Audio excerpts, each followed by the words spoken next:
자칫 시기를 놓치면 국가 경제는 훗날 더 큰 비용을 치러야 한다. 오늘로 8년 임기를 마친 이주열 한국은행 총재가 추가 금리 인상이 필요하다며 강조했단 말입니다. 국제통화기금 IMF 국장을 지낸 이창용 새 한은 총재 후보자도 이 최근 발언을 보면 금리 인상으로 가계부채를 조정해야 한다고 해서 이 기준금리 인상 기조는 계속될 것으로 보입니다. 특히 기준금리 인상과 별도로 최근 시장금리가 계속 오르고 있어서 대출 규제가 좀 풀린 상황에도 돈 빌리기는 여전히 어렵습니다. 조정인 기자가 보도합니다. 은행들의 전세대출 빗장이 풀린 데 이어 신용대출 한도도 하나둘씩 복원되고 있습니다. 은행들은 앞다퉈 신용대출 한도를 총량 규제 이전으로 되돌렸고 마이너스 통장 한도를 최대 3억 원까지 올린 곳도 등장했습니다.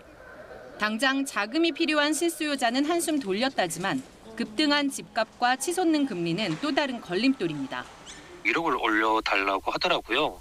그래서 은행 가서 알아봤더니 추가로 전세 대출은 가능한데 새로운 상품으로 갈아타야 한다고 하고 또 그렇게 되면 지금 현재는 금리가 한 연 3% 초반은 받고 있었는데 4%대로 오르게 된다고 해서 실제 지난달 은행 주택담보대출 평균 금리는 연 4%에 육박하며 8년 11개월 만에 최고치를 기록했습니다. 문제는 최근 금리 상승폭이 더 가팔라진다는 점입니다. 주담대 상품 최고 이자율이 연 6%대를 넘은 지 이틀 만에 또다시 금리가 0.1%포인트 가까이 더 뛴 겁니다. 미국과 한국의 기준금리 추가 인상이 예고된 데다 추경 편성 논의까지 이어지며 채권 금리가 상승하고 있기 때문입니다. 적자 국채 발행도 대규모로 예상될 수 있기 때문에 펀더멘탈상 그리고 미국과의 동조성 그리고 국내적인 수급적인 요인들이 모두 다 시장금리 상승에 영향을 미칠 것으로.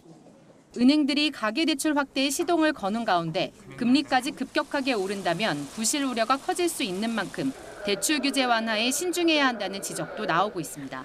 KBS 뉴스 조정인입니다.